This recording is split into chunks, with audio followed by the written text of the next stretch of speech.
From throughout the United States of America, the U.S. Hot Rod Association is bringing you the very best of monster truck racing.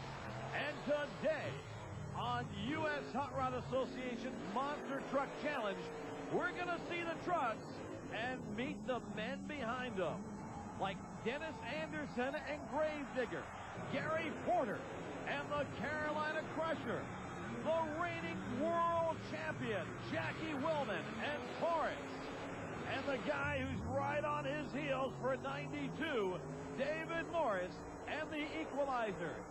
It's all coming up on the U.S. Hot Rod Association's Monster Truck Challenge here on ESPN, the Total Sports Network.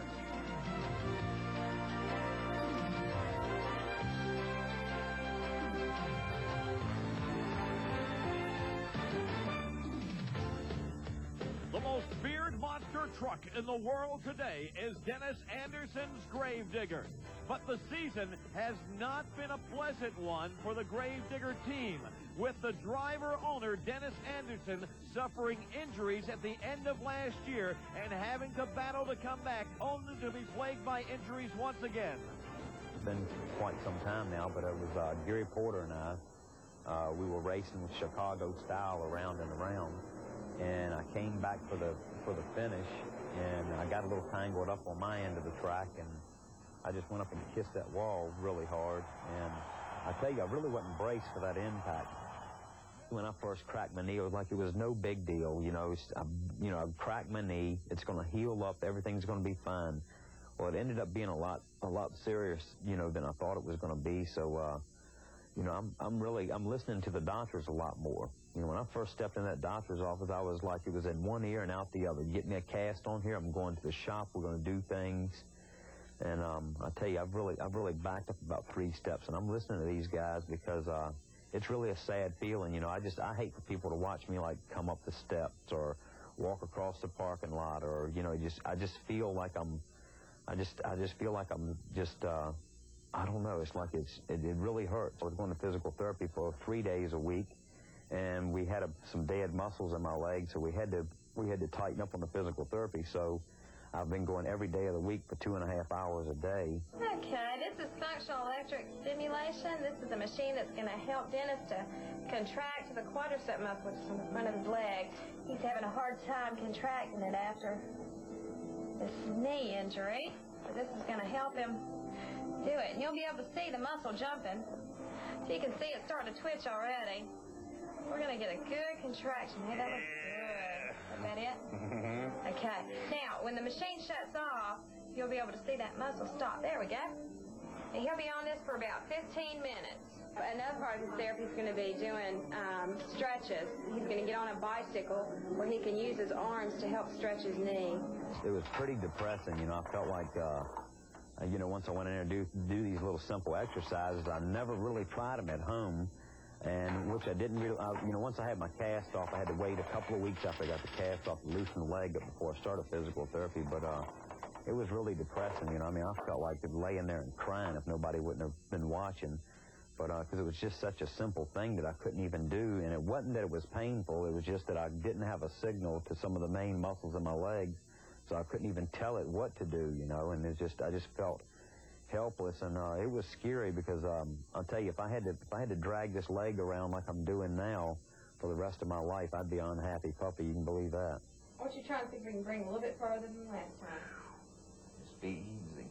That one's slow. This looks good. Looks real good. Okay, turn you in. Get a little tight right there. Yeah. Keep right up. Hold it right there. Now keep your hips down. That's it. Yeah. So that looks good, Dennis. All right. I'd say it's kind of getting old, but I know I've got to do it. It'd be like taking dancing lessons or something, and Mom's got to stick her head out. All right, come on, you got to go to dancing lessons.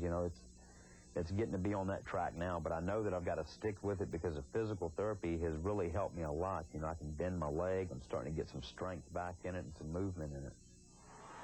And then Dennis comes back for his first U.S. Hot Rod Association event in Raleigh, North Carolina, his home state.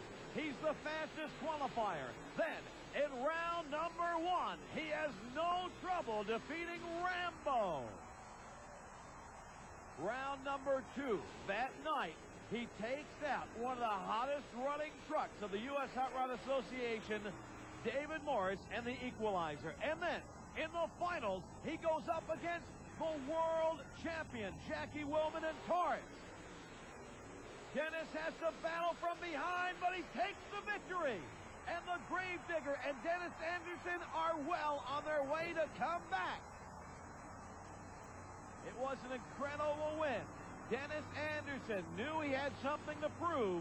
His first U.S. Hot Rod Association event, nobody could defeat him in Raleigh.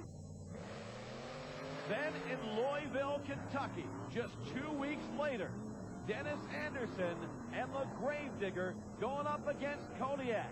This was figure 8 racing in Louisville. They have to go around once, come back and go around and over the cars again. Dennis Anderson was in the lead, but Kodiak was battling back. He wanted it badly.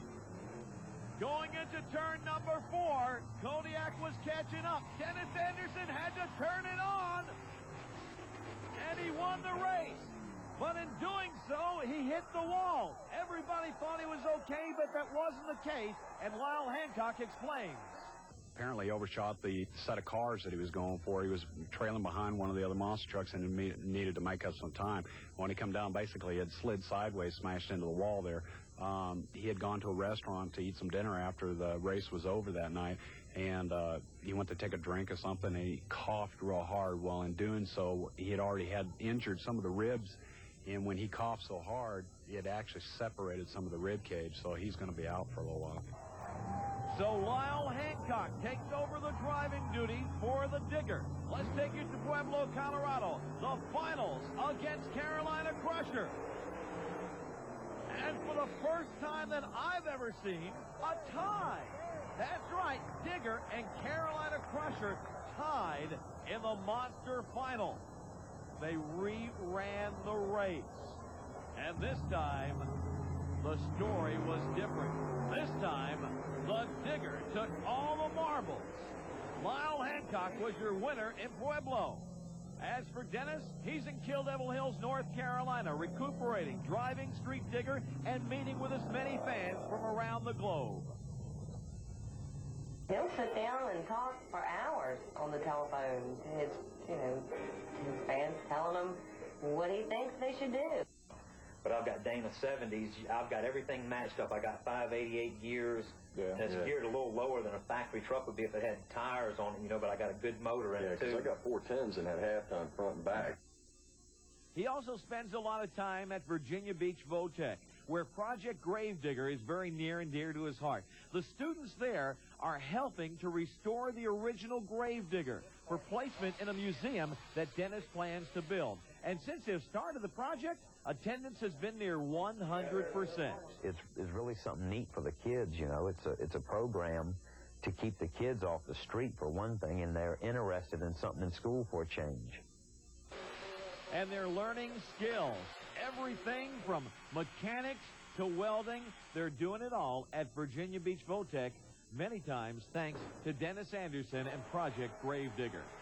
And as for Dennis, no one knows when he's going to return to the cockpit of Gravedigger, but when he does, watch out.